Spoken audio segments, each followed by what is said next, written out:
Every day we scroll, we share, and without thinking, we follow.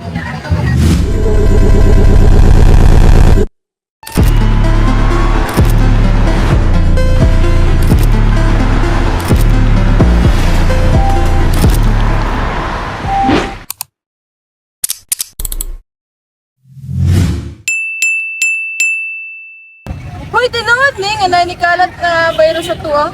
Hoy, nakita na ko na akong gi-share. Sa isang click, lahat ay kumakalat na impormasyon pero hindi lahat ay totoo. Uy, ka-cute sa Aero. I-like na ko ni B. Share na lang pud na ako. Wait. Uy, unsa man ni? Hala, fake news ditong gani ha? Like na ko ni B. Hala, nabiya mi exam mo. Pero hay, salamat. Dili jud ay tinuod yung virus, uy. I-share na ko ni sa GCB. Hay, salamat. Hala, mag-study na jud kung saan na lang ni, uy.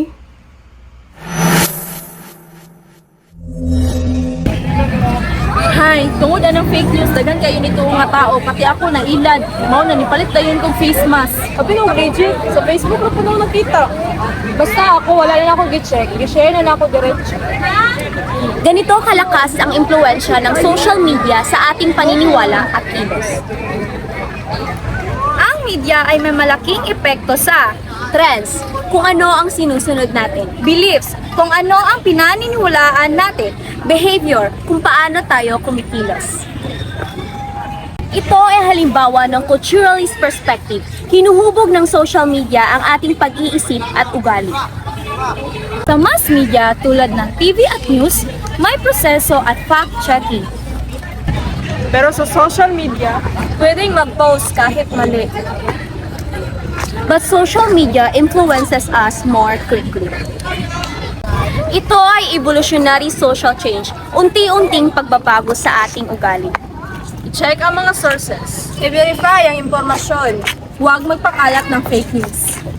Bago mag-share, mag-isip muna. Sa digital na mundo, ikaw ang may kapangyarihan. Think before you click. Think before you click. Think before you click. Think before you click. Think before you click. Think before you click. Bago mag-share, mag-isip muna.